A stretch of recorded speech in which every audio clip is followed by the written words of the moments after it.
May 12, 1865. The old Arsenal Penitentiary in Washington, D.C. The air inside the courtroom smells of stale sweat, damp wool, and fear. The spring heat is already suffocating. 8 prisoners sit heavily chained. Their wrists bleed from tight iron cuffs. One of them is a woman. They are the accused conspirators in the murder of Abraham Lincoln. The heavy oak doors swing open. The room falls dead silent. The commander of all Union armies walks in. General Ulysses S. Grant. Grant was supposed to die exactly 1 month earlier. John Wilkes Booth slated him for death in the very same theater box as the president. Grant escaped the blade only by a freak twist of domestic scheduling.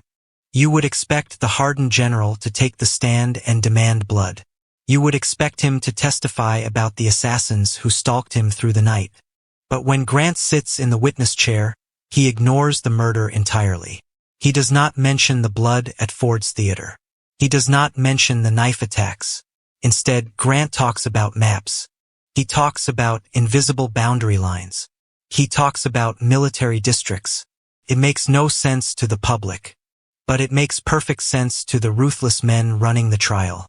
With just a few dry, bureaucratic sentences, Ulysses S. Grant quietly hands the federal government the legal power to hang 4 people by the neck until dead. Mainstream history books tell you John Wilkes Booth killed Abraham Lincoln. They tell you the conspirators got caught and hanged. But they completely ignore the shadow war that happened in the courtroom. Today, we decode the forgotten secret of the Lincoln assassination trial. We reveal exactly what Grant said on that witness stand, and how a boring military technicality became the most lethal weapon in the history of the United States government. To understand the brutal trap General Grant set on that witness stand, you first have to understand the absolute paranoia gripping the United States Capitol. On the night of April 14, 1865, John Wilkes Booth fired a single Derringer bullet into the back of Abraham Lincoln's head. But Booth did not act alone.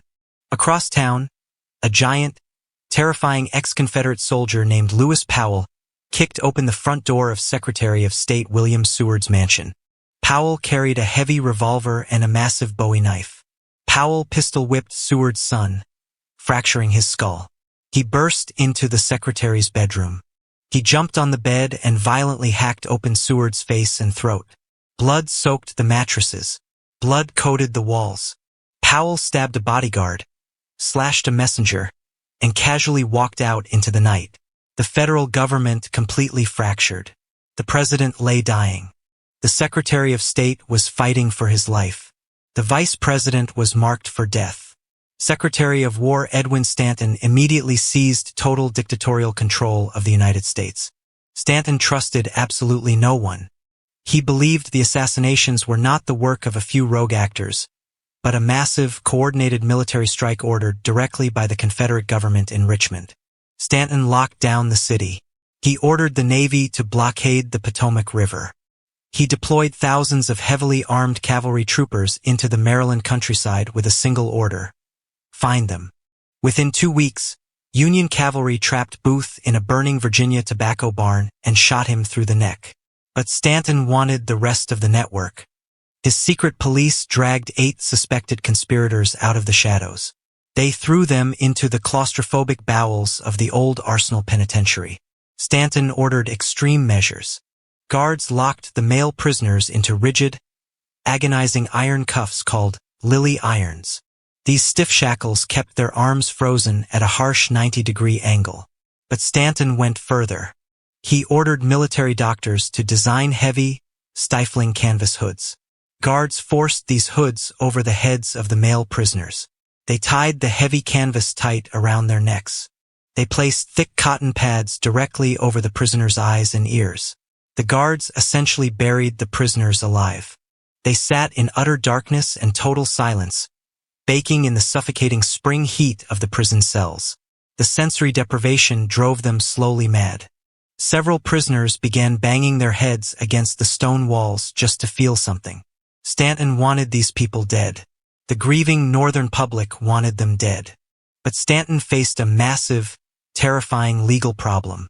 A problem that threatened to set the assassins completely free. The Constitution of the United States. Under normal federal law, These civilian conspirators deserved a trial in a normal civilian court. They deserved a jury of their peers. They deserved a unanimous verdict to convict. Stanton knew a civilian trial guaranteed a total disaster. The war was officially over, but Washington, D.C. remained a deeply divided city. Thousands of hostile Confederate sympathizers lived just blocks from the White House. A civilian jury pool would inevitably pull from these Southern loyalists. It only takes one sympathetic juror to create a hung jury. It only takes one stubborn holdout to let Lincoln's killers walk out of the courthouse as free men. Stanton refused to take that risk. He refused to let a civilian judge control the narrative or dictate the speed of the trial. Stanton completely bypassed the Constitution. He ordered a military commission. A military tribunal stripped away every single protection the Constitution offered. The prisoners received no civilian jury. 9 high-ranking Union Army officers sat at a long table covered in green baize. They served as both judge and jury. The prosecution did not need a unanimous vote. They only needed a simple majority to secure a guilty verdict. They only needed a 2/3 majority to issue a death sentence. The prisoners held absolutely no right to appeal the final decision. It was a legal slaughterhouse. Stanton designed it for maximum efficiency and certain death. But the defense lawyers spotted a massive flaw in Stanton's plan. And as the trial opened in May, they prepared to blow the whole military commission wide open. Reverdy Johnson led the legal counterattack. Johnson was a heavyweight. He was a United States Senator from Maryland and a former Attorney General. He was arguably the most brilliant constitutional lawyer in America, and he despised the military tribunal. Johnson marched into the sweltering third-floor courtroom of the Arsenal building and dropped a legal bomb on the 9 generals. Johnson challenged the basic jurisdiction of the court. He pointed out a glaring, undeniable fact. The war was functionally over. Robert E. Lee had surrendered a month ago. The civilian courts in Washington, D.C. were fully open. Civilian judges sat on their benches just a few miles from the prison. The Constitution explicitly states that military tribunals cannot try civilians when civil courts are fully functioning. Johnson argued that trying these civilian prisoners in a military court violated the supreme law of the land. It was illegal. It was tyrannical. If Johnson convinced the higher appellate courts or the public that the tribunal held no legal authority, the entire process would collapse. The military would have to hand the prisoners over to a civilian judge. The conspirators would survive. Stanton and Judge Advocate General Joseph Holt panicked. They needed a massive counterattack. They needed an ironclad, indisputable justification for military jurisdiction. They found a narrow loophole. If Washington, D.C. was still legally an active war zone, then military law superseded civilian law. If the capital remained an active military department operating under martial law, then the conspirators were not ordinary criminals. They were enemy belligerents. They committed an act of war behind enemy lines. But Stanton and Holt needed someone to prove it on the record. They needed someone whose authority no defense lawyer could break. They needed the man who conquered the South. They summoned General Ulysses S. Grant. But bringing Grant into that courtroom carried a massive, terrifying risk. Because Grant carried his own ghosts into the old Arsenal Penitentiary. He carried a dark secret about the night of April 14th. A secret that almost derailed the entire prosecution. Grant knew exactly how close he came to taking a bullet that night. On the morning of April 14th, Abraham Lincoln personally invited Grant and his wife, Julia, to sit in the presidential box at Ford's Theater.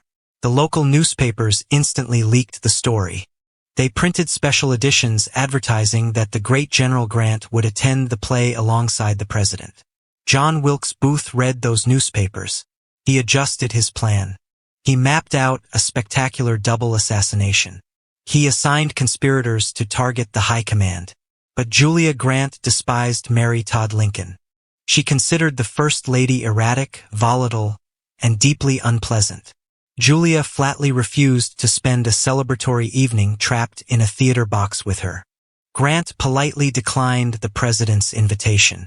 He told Lincoln he desperately needed to visit his children in Burlington, New Jersey. That petty social friction saved Grant's life. Late that afternoon, Grant and his wife boarded a carriage and headed for the train station.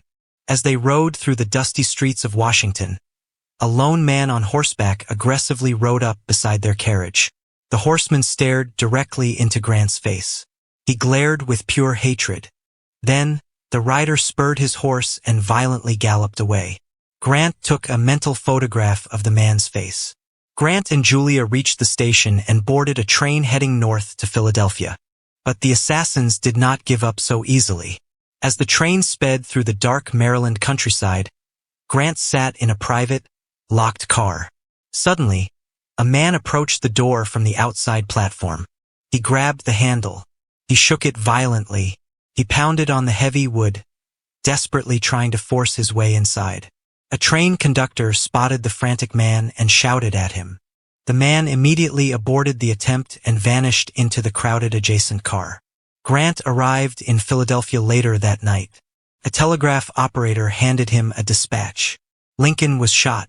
Seward was butchered. Grant instantly realized the horrifying truth. The man on the horse in Washington and the man violently ripping at the door handle of his train car were assassins. He narrowly escaped the blade. He spent the next month wondering if the man on the train carried a heavy Derringer pistol meant for him. He carried the heavy weight of survivor's guilt. If he had stayed at the theater, his military aides would have guarded the door. Booth would never have reached the president. Grant carried that cold, suppressed fury directly into the old Arsenal Penitentiary. The defense attorneys knew it. They prepared to use Grant's own trauma against him. If Grant showed emotion, if he showed a desire for personal revenge, the defense could paint the military tribunal as a biased kangaroo court seeking blood instead of justice. But they severely underestimated the icy nerve of the man who broke the Confederacy. May 12, 1865. The trial is fully underway. General Grant marches into the Arsenal building. He strides up to the third floor. He pushes through the heavy oak doors. The courtroom goes completely still. The 8 prisoners stare at the man who crushed their entire nation. Major General Lew Wallace, sitting at the judge's table, stops sketching the prisoners. Everyone holds their breath. Judge Advocate General Holt calls Grant to the stand. Holt does not ask Grant about Booth. He does not ask Grant about the terrifying train ride. He does not ask about the blood. Holt immediately pivots to the bureaucratic kill shot. Holt asks Grant a simple question. State the command you held. Grant answers in a flat, emotionless tone. I commanded the armies of the United States. Holt asks Grant to define the specific military boundaries of the capital. Grant answers clearly. He testifies that the Department of Washington is a specific active military district. He confirms that the district includes the city of Washington, the surrounding counties of Maryland, and the Potomac River. Holt asks the critical question. Are martial law orders still in force? Grant looks directly at the judges. They are. This is the turning point of the entire trial. With 2 words, Grant legitimizes the military tribunal. He testifies that martial orders remain in strict effect. He confirms that military passes are still legally required to cross the Potomac River into Virginia. He testifies that armed soldiers actively patrol the perimeter of the city. With every short, dry answer, Grant tightens the noose around the prisoners' necks. He systematically establishes that Washington, D.C. is an active, heavily fortified military zone. He legally transforms the assassination from a simple street murder into a devastating military strike behind enemy lines. He proves that the conspirators operated as enemy combatants inside an active theater of war. But the defense lawyers have one final trap set for Grant. A single question that could destroy the entire tribunal. A defense attorney stands up to cross-examine the general. He knows he cannot attack Grant's character, so he attacks the legal paradox. The attorney asks Grant a simple question. Are you aware that the civil courts of Washington are currently open and functioning? The sweltering room falls dead silent again. This is the absolute core of the defense's strategy. If the civil courts are open, the military tribunal is illegal under the Constitution. Grant looks at the defense. He does not blink. He does not hesitate. Grant replies evenly and clearly, "I am aware." It is a devastatingly brilliant answer. Grant acknowledges the reality of the civilian courts, but his prior testimony completely neutralizes them. By establishing that the military explicitly controls the district under martial law, Grant makes the civilian courts entirely irrelevant. Grant's logic is brutal and unassailable. The civil courts only operate because the United States Army allows them to operate. The supreme, ultimate authority in the Department of Washington is not the civilian judge. It is the military. The defense lawyer sits down, completely defeated. They have nothing left. The trap snaps shut. Grant steps down from the witness stand. He walks out of the courtroom. The entire testimony lasts only a few minutes. It is over. The jurisdictional debate dies right there on the wooden floor. The military commission proceeds with absolute, unquestioned authority. 7 weeks later, the military commission reaches its final verdict.